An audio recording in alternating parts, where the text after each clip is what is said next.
Thank you so much. Welcome to this particular session of the KAB Chats. We want to thank you for tuning in early, such that today we can specifically discuss a very pertinent issue to the development of our country, and specifically also to the development of the continent, because Africa as a continent has a very big population of the youth. The recently concluded census in Uganda has revealed that we have over 60% of our population being in the age of what you'd call the youth. And the statistics have a lot of interesting demographics that we could probably go on unpacking in the next series of our KAB Chats. But today, the privilege is mine to host with me two of our students from Kabale University. And we want to talk about a very interesting aspect of the role of the youth in entrepreneurship. So let me ask that you introduce yourself, starting with you, Arnold, in just a minute, and then later Tobia, and then we can start. Very good morning to you all, viewers and listeners. My name is Arnold Kato Atugavirwe, a student from the Faculty of Law, Kabale University. I'm glad to be here today. Thank you. Okay, thank you, moderator. My name is Aiva Tobia, coming from the Faculty of Education. I'm also grateful to be here this morning.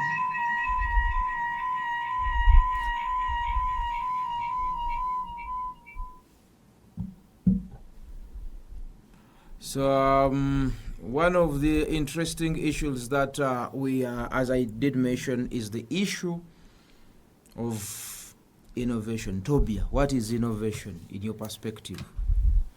Yes, in my perspective, innovation, it's like a process of putting in something new, ideas, let them be products, services, but you're aiming at creating value or driving some growth. And we want really to go further. One of the current intentional or proactive plans of our government here in Uganda has been the aspect of intentionally developing the status of the youth. I'll come to you, Arnold, to start by opening up and demystifying to you what is entrepreneurship and where do we see the youth in Uganda in regard to entrepreneurship. Thank you so much, moderator.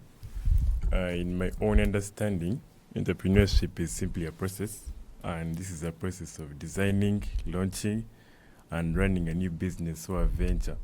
So it goes a long way to also inculcate some of the practices of innovation, because it is largely an issue of someone starting up their own business or to run their own venture.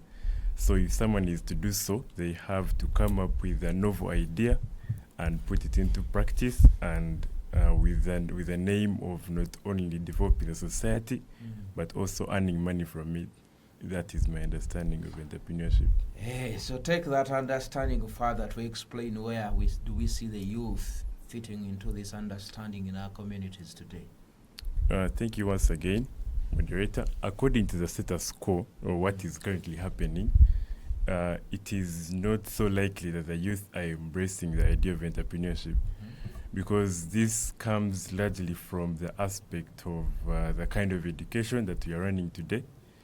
Looking through the process of education, someone coming from primary, secondary, then university, they are channeled to believe, or they are made to believe, that what is there for them is only what they have studied, and most of them go for professional courses, let's say engineering, the law like I'm doing, medicine, or any other.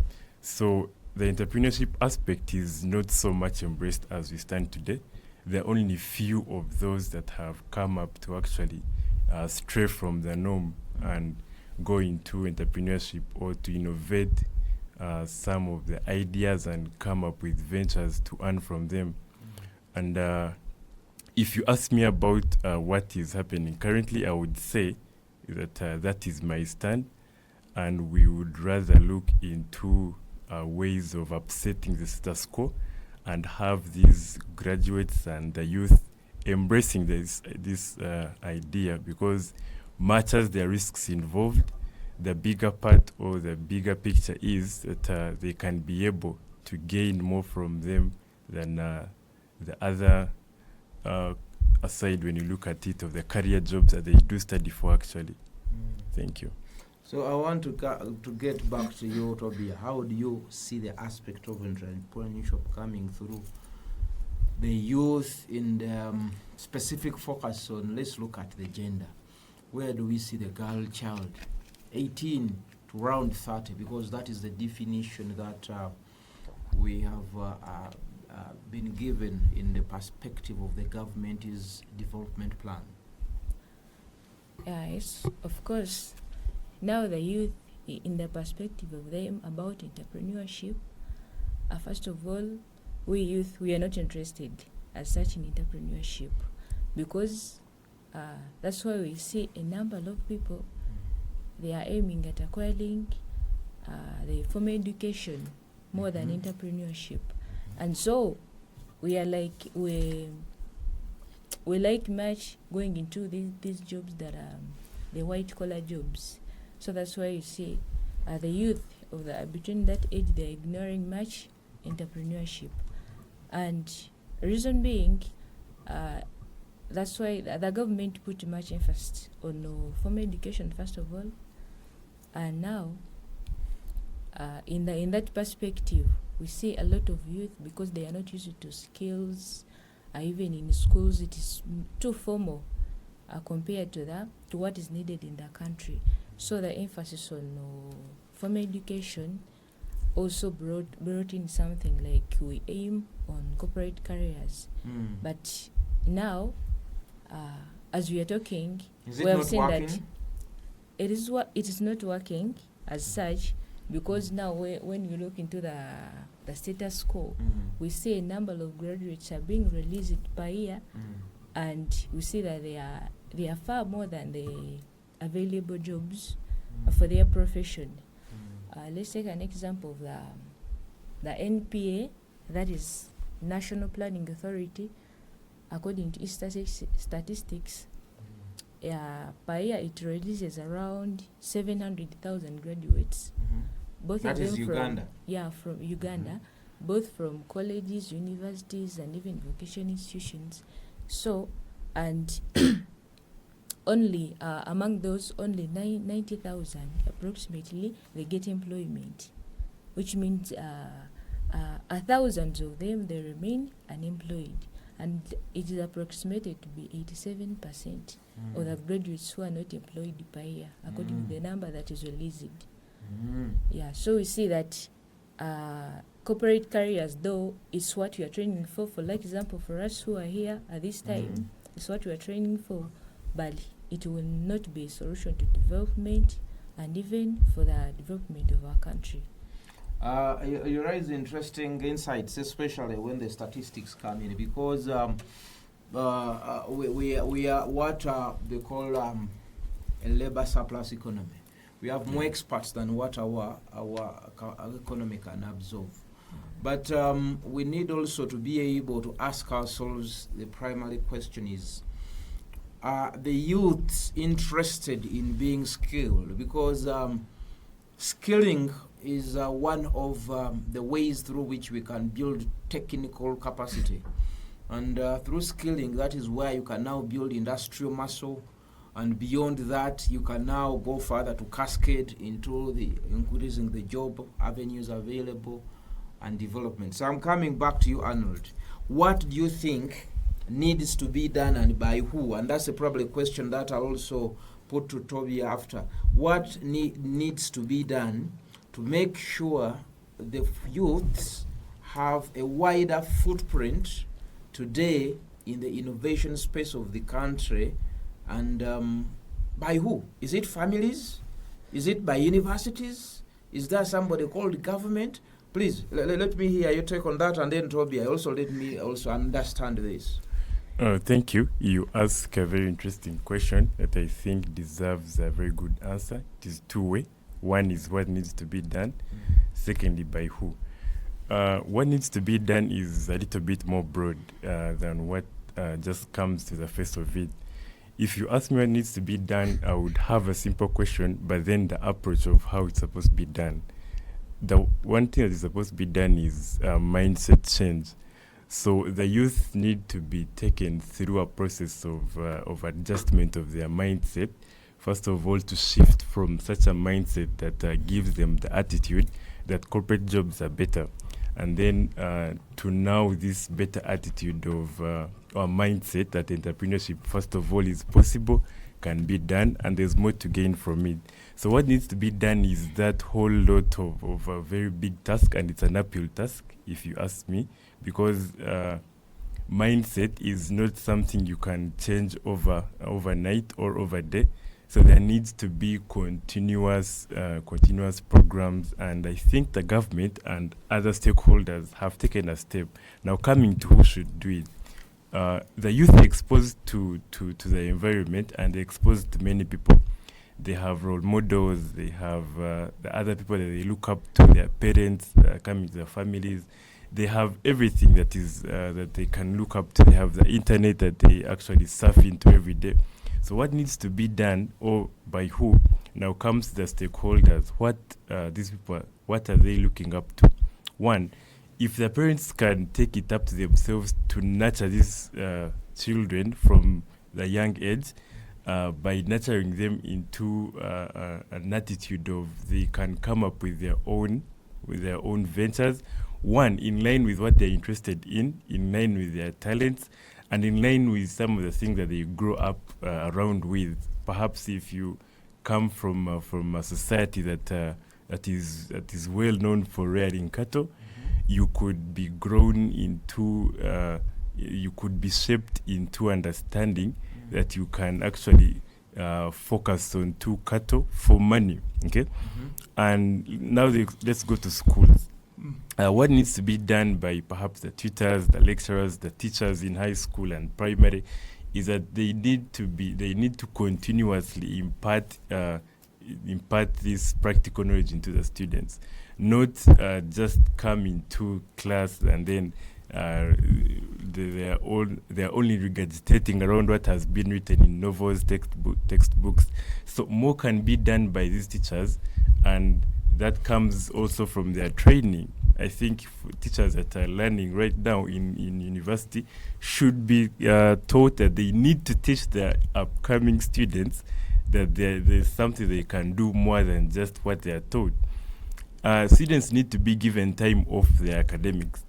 It is not an issue of coming to school from Monday to Sunday and you're not left with any other time to actually know what you're interested in, or to see what you can do, to venture into the environment and know what you can do.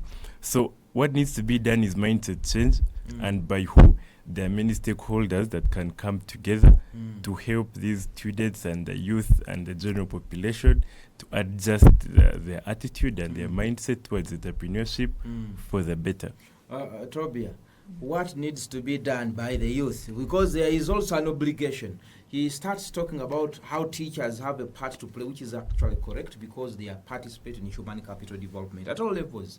Lower levels of academia, they train, but at professional levels, we are really developing human capital.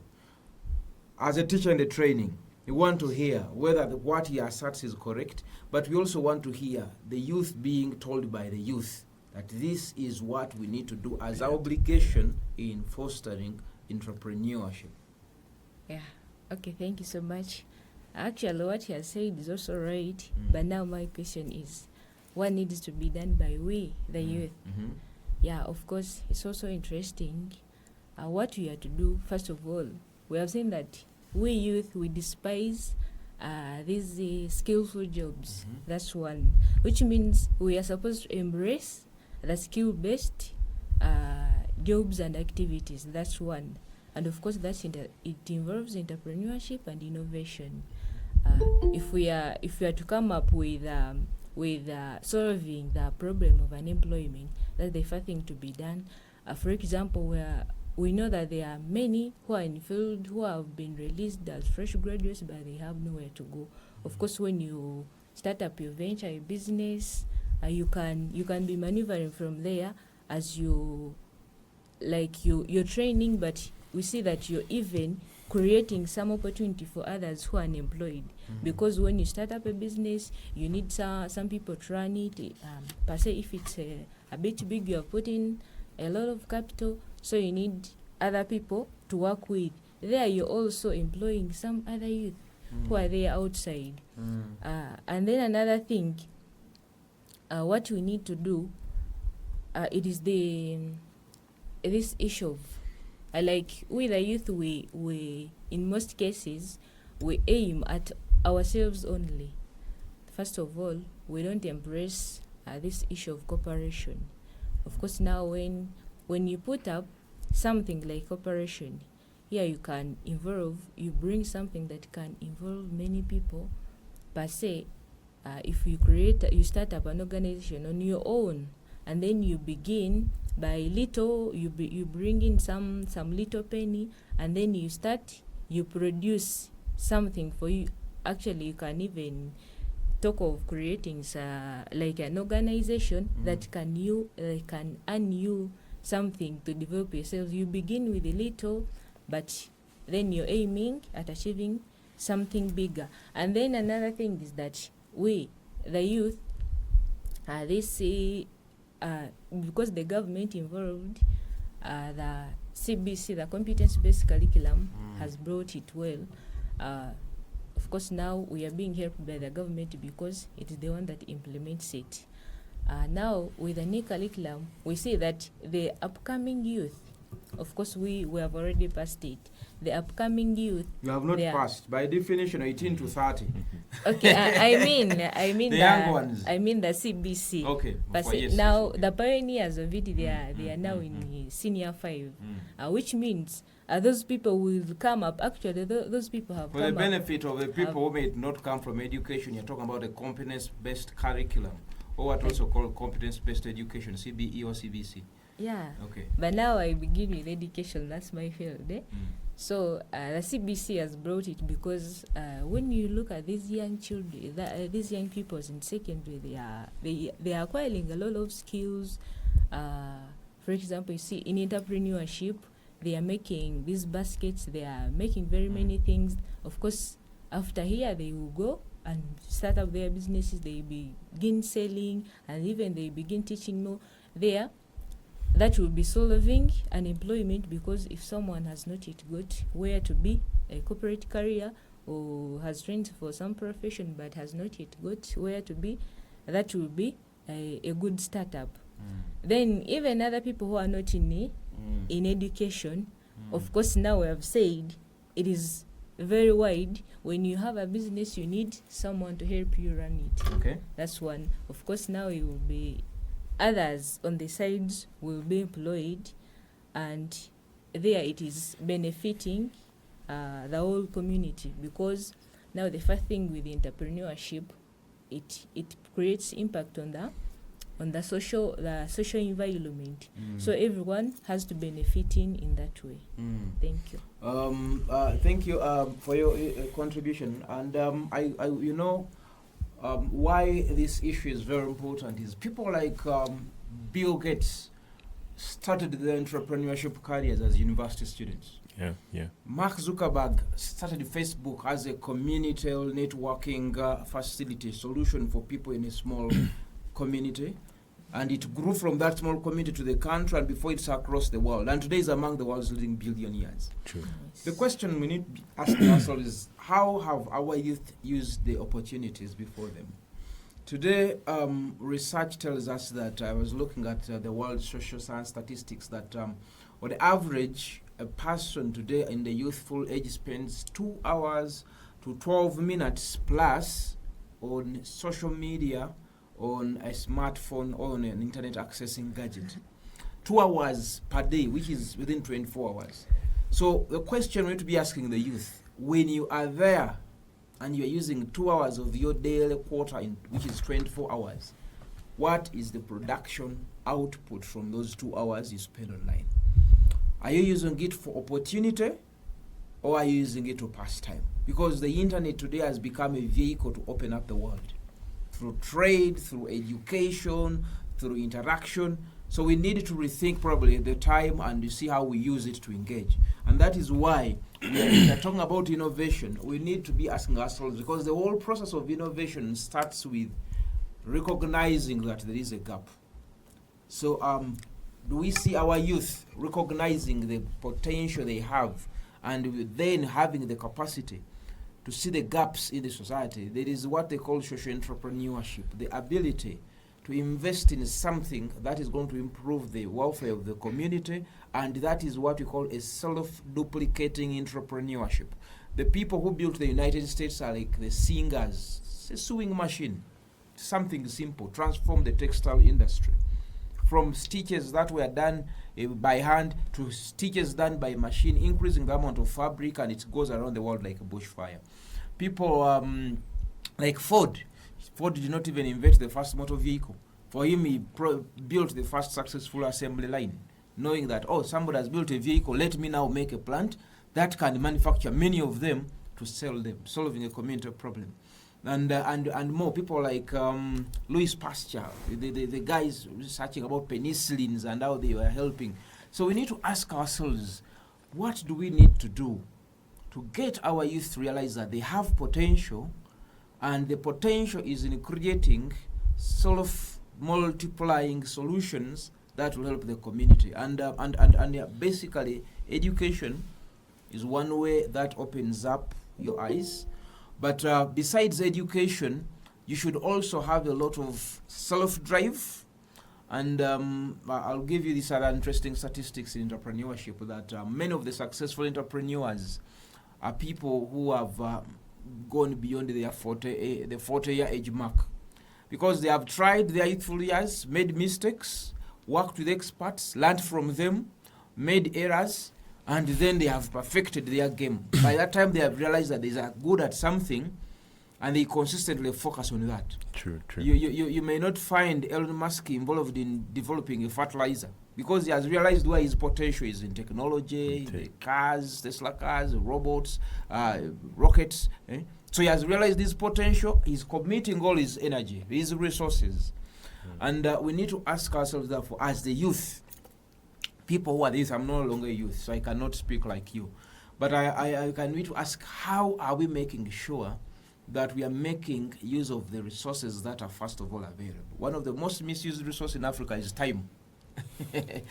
That is why we categorize the youth by time as a factor, 18 to 30. The moment you go beyond 30, that resource is no longer at your disposal. It is the most misused resource, because they don't realize they have it in their hands. And every single day they are using that resource. Even when you are at university, you are at a tertiary institution, you are at an institution of higher learning, that is part of your time. The time you spend for professional training. Probably here is studying to be a teacher. Arnold, you're studying to be a lawyer. And you're going to spend probably 5 years in law school. 4, then 1 for legal practice for the back course. Those are 5 years. And the question is, do you become useful at the end of the 5 years? Or you can start being relevant now? How do we assess the capacity and potential you have now, and what can you achieve with the capacity that you have? I think these are interesting questions. Our participants in this call who online will welcome your questions in the chat, but we shall also open up later for you to be able to speak onto the subject matter discussion, probably in a few minutes from now. But I want probably to take on Arnold for one more question, and Tobia, before we can get to the online participants. So who is mentoring the youth? Arnold, who is mentoring you? In what footsteps are you walking? We need to hear that. Thank you, sir, once again. You asked some questions that I hope to break down one by one. Please. And I will take you through them as this. Now, one thing you talked about was social media. And as per the statistics you relay, is that averagely people spend 2 hours per day to 12 minutes using social media. And the question now is, what do they do when they're there, and how does it even help them? I'm going to use examples of people I've seen, because that's where I'm well versed. I've seen people using social media, including myself, and most of them, or some of them, you may say, are gaining from it, and some it's just a way of life and it's lifestyle, and they stop there. Some people benefit from social media because, one, there's a realization that we are living in a global village, and to catch up with people in the world, you must be able to know what is happening around the world, having information around. And people have used social media, one, to get information, not only the information that contributes to their education, but one that contributes to their own knowledge. And some of them have also used the internet to get knowledge that helps them to advance their own ideas and businesses, or even their own ventures. And internet also helps in exposure, because one thing that you must understand and appreciate is that the world is evolving each and every day. So for you to keep up with the trends and to keep up with what is happening, you need to be exposed. And the youth have taken advantage of the internet and social media to be exposed, which later in turn helps them to also apply this same knowledge that they acquire from people maybe abroad, to inculcate this same knowledge into their own ventures. I just think they are getting confused. I don't think they are getting exposed. I would differ from your opinion of confusion. The confusion also confuses you when you want to be. But the youth that I work and the youth that I've actually engaged with are those that know what they are looking for. And this social media has come in handy.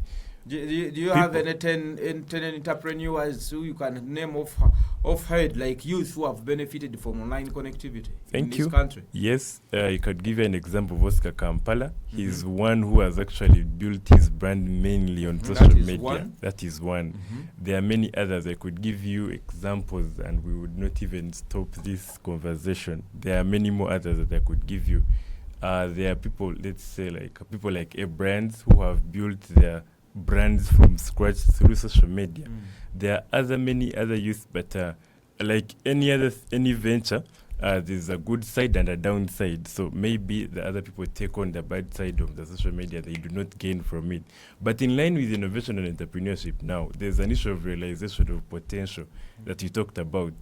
That when do they actually realize that they have potential to be creative and also contribute to the economy, or contribute even to themselves and their own livelihood. You asked me a question of, do you realize when you're done with campus that, hey, look, now I'm employed and I need to venture into entrepreneurship? I think that's a mistake, and I think the realization most of the times comes in late. People wait to, first of all, be immersed into the troubles of the world for them to understand there's a problem. And they do not take caution of the fact that they had more time when they were even still studying.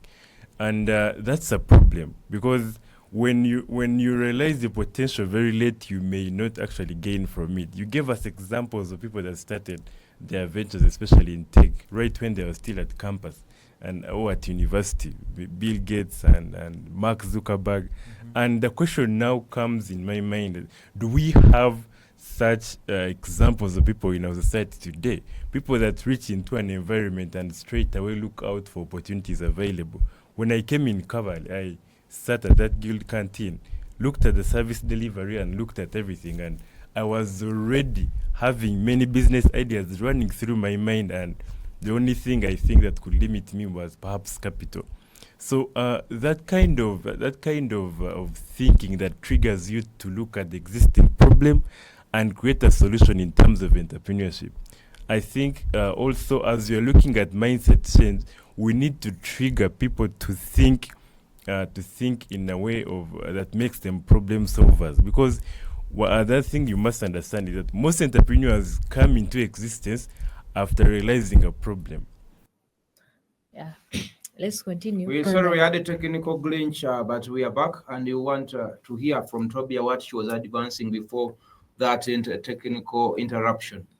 Yeah, of course. So part of what I was talking about is what needs to be done and who.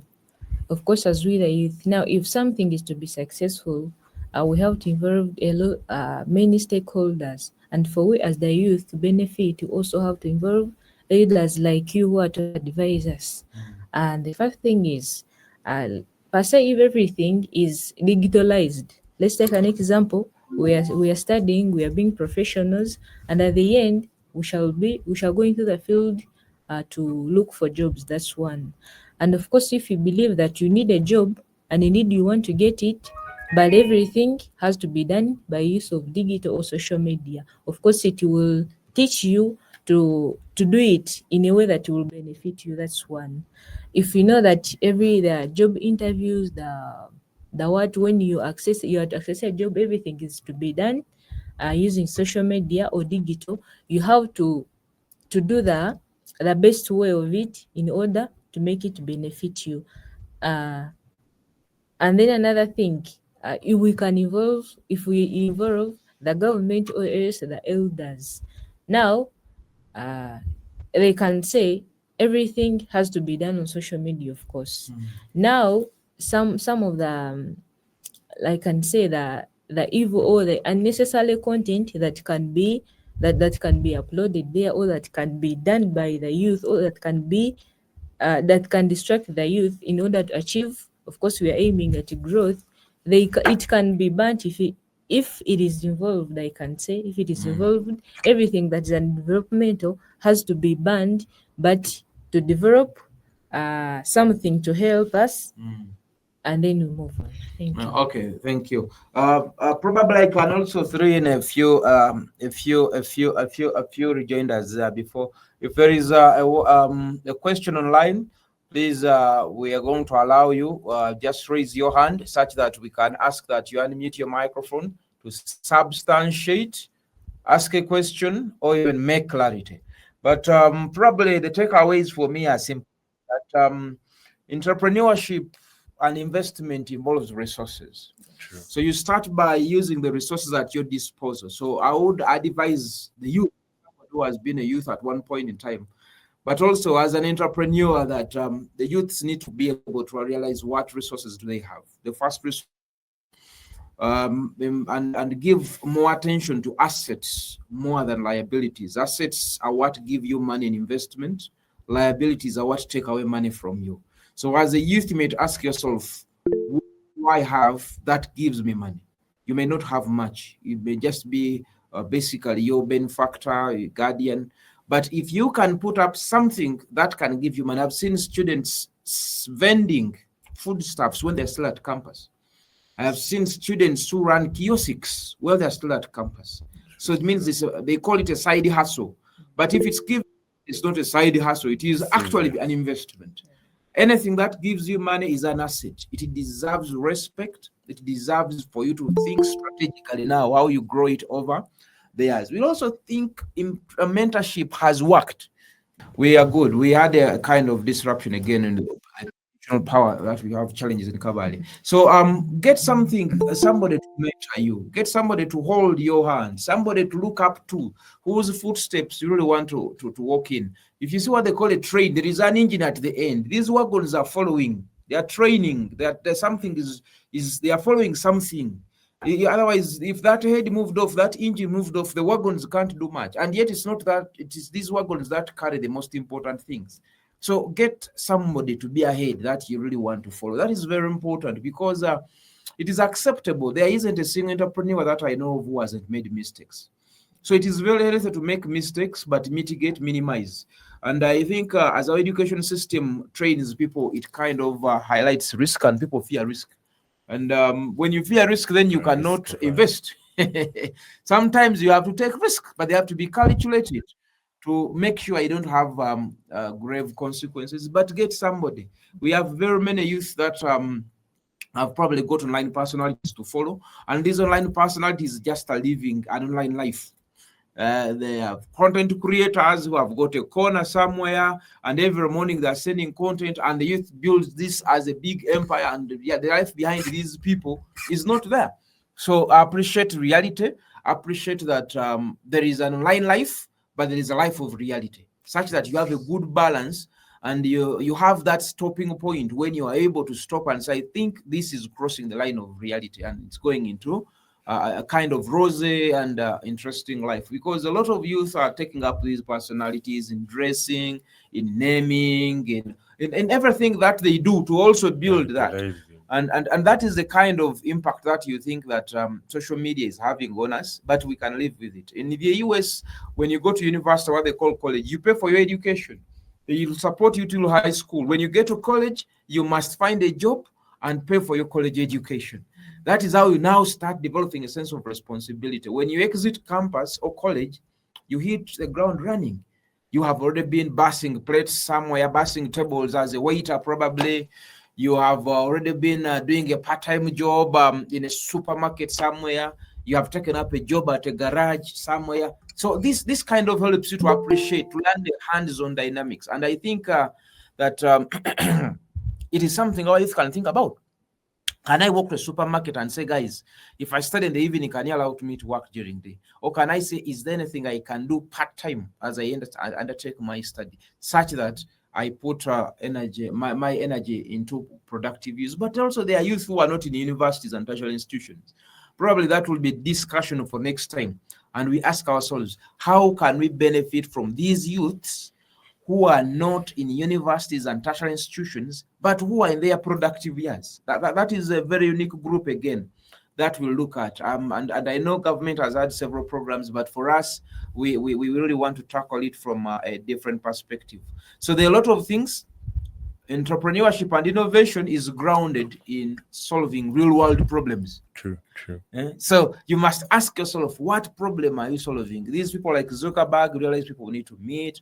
There are a lot of problems. So we'll definitely be looking forward to see what are the youths doing in recognizing real world problems and doing the correct ideation, thinking of the solutions that are necessary, because ideation now helps you to come up with the good ideas, which you screen through and eventually go on to develop innovations that are going to be self-multiplying, because then people give you money for it. Then once it's self-multiplying, you don't need to do much. It just gives you money because people want it. You are making their life better. So I think this is a discussion that could go on. Please, if there's a question online, we gladly want to know. But Arnold, I want you to wrap it up, and then I'll come back to Tobia. Thank you. You must also realize that amidst our discussion or during our discussion, we are mainly talking about challenges and problems, and we do not leave the audience with a workable solution. The solutions I have in mind, or ones that I've come up with, are totally suggestive. They are not conclusive, they are not universal, but they're things that can be looked into. When we're looking into mindset change, and one thing that also we must realize is that entrepreneurship is full of risks, like you have said, and the larger part of the population, or even part of the youth, are risk averse. And they must also be trained to believe and to know that risks are part of life, and that there's no gain without pain. And like we have seen successful examples of entrepreneurs, not most of those have come up and have grown their empires without problems and challenges. So those challenges need to equally be addressed. And these people need to be taught that even when you go through these risks and challenges, at the end of the day, you can come out a victor. You must also realize and understand that entrepreneurship requires you to have some capital, startup capital. And the order and design of graduates that you have just come from campus, or you're still at campus, you're dependent. Your parent perhaps gives you pocket money either weekly or monthly, or some of them don't even get. So we can now come to sugarcoat the entire idea of entrepreneurship without giving these people an idea of how they can get these funds. One is that there are things that our parents have done over time, or even our elders, that at the time when you make profits, you can return this money. There are other programs that actually fund youth projects. There's a youth library program, there's a youth to youth fund, there's the MasterCard Foundation, there's a special package for the youth if you have an idea that is viable and feasible. There's the Youth Startup Academy of Uganda. I was personally part of that. You go through a series of training, you present your ideas, you're taught how to pitch business ideas and to the rich investors. At the end of the day, if you're successful, you're given a package of money that is given to you as a startup capital. So there are many things that we can open our minds into, and we actually get going, other than just looking at the problem, being pessimistic, and ignoring the entire optimistic idea. Youth also need to be trained on financial discipline. How you handle your daily funds reflects on how you will actually handle business funds later in life. So if you can be taught, or you should be taught, or you should even have your own culture of saving money. And at the end of the day, we also must realize that this is a collective duty. All stakeholders can be brought on board for the betterment of the youth, to embrace entrepreneurship and innovation, and not only looking at one sole option of us being absorbed into the paid employment at the end of the day. Thank you, sir. Okay, Tobia, we want to hear. Leave a message to the youth that will probably need them to take our ways. Of course, thank you so much once again. Part of what he has not talked about now, as we leave the topic, we have not come up with solutions, though they are suggestive. But of course, we have to say that since we are opting for entrepreneurship, where are we starting from? First of all, if at all the government, we need funds to go for entrepreneurship, that's one. So suggestively, the government can involve in bringing or providing the simple loans to the youth. Of course, those who have not been employed. We believe that a larger population is known by the government that they are not employed, because they see that a number of graduates released, it is more than the jobs available. So if at all the government involves in bringing simple loans that requires very little interest to the youth, of course, who have not got jobs, it can be easy for them to start up some innovative businesses and ventures in order to develop themselves or their lives, and even the social the people around them. Then you have got some youth have benefited in this the PDM, the parish development model. Most of the unemployed or the youth who are not in education, who have not started. Most of them, some of them got involved after registering, and that whole process, some people got money, and now it was a good startup for someone who was not employed. And that is the intervening of the government. Then, of course, we are studying now. Let me talk about who are studying. We shall not leave alone the corporate careers, because it's where we are going. Yeah. So for those who have got the few who have got where to be in the field, in their professions, they are advised to use that the little they get, because we believe that in most organizations they don't pay much money because of the larger population, and the country rather is in a financial crisis. We all know. So we know that the salaries they are getting, actually, some of them call them tokens, because it's not salaries such. If you're a fresh graduate, they are mostly given tokens. So they have to make use of those little salaries they get in order to do some ventures. That's one. It can be a good startup for someone, because if you see that if you're a profession, let's say you're a teacher, or you have finished your law, it is not easy to get a job immediately. So if at all you have got somewhere to be and you're given that token or little salary, make use of it. If we see that it can bring out something developmental, and even you can help all those the youth who have not studied or who are unemployed. Okay, thank you so much. We'll get back to that discussion next time. Probably this is the first attempt for us to open up this elephant in the room, quite big and more fast. And the issue of youth is a pertinent one, which I don't believe that even if a whole week you can exhaustively be able to handle, given that Uganda as a country has one of the youngest populations in the nation, in the continent and in the world, but we also have one of the highest birth rates in the world as a country. Yeah. We have a very high birth rate, but we also have a very young population. So the aspect of the youth is discussing a critical issue for the development. Where do they need to go? Who needs to do what? And we all need to be involved in this discussion. We'll probably be able to adopt a multidisciplinary approach to this discussion, and probably in subsequent series we shall discuss it further. We encourage their participants to always, online participants, to always share and invite their colleagues, staff. Please do invite your other stakeholders, including students and fellow staff, when we hold such KAB chats, because we are discussing pertinent issues. I want to thank the technical team and thank all of you who are in the online audience. We look forward to being with you next week. And coming up, we also have interesting discussions on how productively artificial intelligence can be used, how the competence-based education is going to transform our education landscape. These and more, please do not miss our upcoming episodes. Thank you so much to my colleagues, the technical team, Collins, and probably Nicole in the background. See you again next week on Wednesday. We shall be here with the KAB chats. Have a nice day.